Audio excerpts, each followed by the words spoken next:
మాట్లాడతారా అమ్మా? ఎండమూరు రమణ అండి. మా అమ్మగారిది మొలగపొడి, అత్తవారిది వెన్నలపాలెం. నేను విజయవాడ పనికి వెళ్ళిపోయాను. నేను విజయవాడ నుంచి వచ్చాను. మరి ఏంటంటే మరి నేను చెప్తాను, మరి అర్థం చేసుకోవాలి అందరూ కూడా.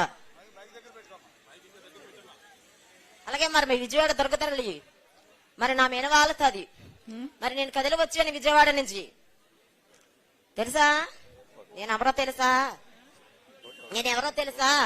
నీ అన్న నువ్వు వచ్చారే, దర్శనానికి వచ్చారా? పొట్టు చీర పట్టుకొని వచ్చారు కదా విజయవాడ కొండెక్కి. 101 మెట్టు ఎక్కి రాలేదా? మర్చిపోయావా? అది ఒకసారి నాకు మాట్లాడి అవకాశం ఇయ్యి. వెన్నలపాలెం పాటమేనా ఒకటి జరిగింది, నేను చెప్తాను. మరి రచ్చబండలో రమ్మన్నారు కదా, అన్ని కష్ట సుఖాలు చెప్పుకోవాలి కదా. చెప్పుకుంటేనే కదా అర్థం అవుతుంది. నేను చెప్తాను, నువ్వు ఆలోచించు. అదనమాట. నీకు ఆడబిడ్డ ఉంది, నాకు ఆడబిడ్డ ఉంది, ప్రతి ఒక్కరికి ఆడబిడ్డ ఉంది. కానీ ఒక ఆడబిడ్డకు అన్యాయం జరిగితే ఎంతమంది నాయకులు ఉన్నారే, ఎవరన్నా సాయం వచ్చారా? వాళ్ళకి ఆడవాళ్ళు కానీ మొగోళ్ళు లేరని ఎవరన్నా కూడా వాళ్ళకి సాయం రాలేదే. వాళ్ళు పగవాలే వెళ్ళి వాళ్ళకి అప్పకాదు. నాకు అర్థం కాలేదు తల్లి, నీ సమస్య ఏమిటి? నేను చెప్తాను, ఆగు. నీకు అర్థమవుతుంది, అర్థమయ్యే వాళ్ళకి అర్థమవుతుంది, అప్పుడు వాళ్ళకి చెప్తారు. అర్థమయ్యే వాళ్ళకి అర్థమవుతుంది, మీకు చెప్తారు. ఒకసారి ఒకే ఒక్కసారి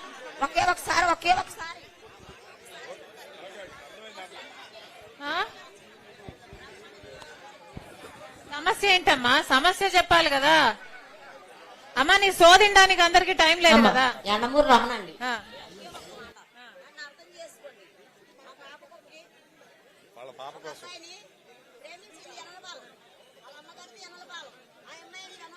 నర్సీపట్నం గ్రామ్ లో ఇచ్చారు.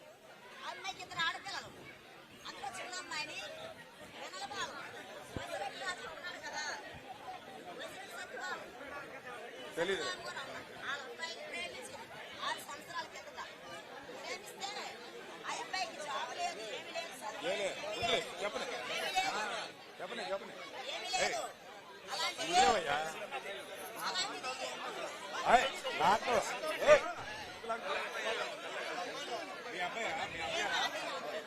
మీ అమ్మ వాళ్ళ అమ్మగారేలండి, వాళ్ళ అమ్మగారే ఈ బాబు వాళ్ళ.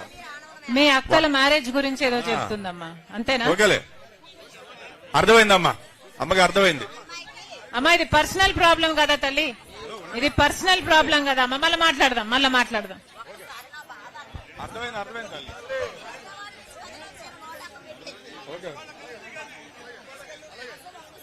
వినండి. ఓకే అమ్మా, అర్థమైంది. ఒకసారి అమ్మా నీ బిడ్డ పెళ్లి విషయం మాట్లాడుతున్నావు, ఇది కొంచెం పర్సనల్ కదా తల్లి. ఎవరైనా లోకల్ గా ఎవరైనా మాట్లాడి ఏమైనా పరిష్కరించగలరేమో చూడండి. లోకల్ వాళ్ళు మాట్లాడతారు మన వాళ్ళు. నువ్వు లోకలా తల్లి నువ్వు? ఈమెను తీసుకెళ్లి మాట్లాడు. ఈమె బిడ్డకి ఏదో మ్యారేజ్ ప్రాబ్లం అంట, ఆయన మాట్లాడుతుందిలేమో.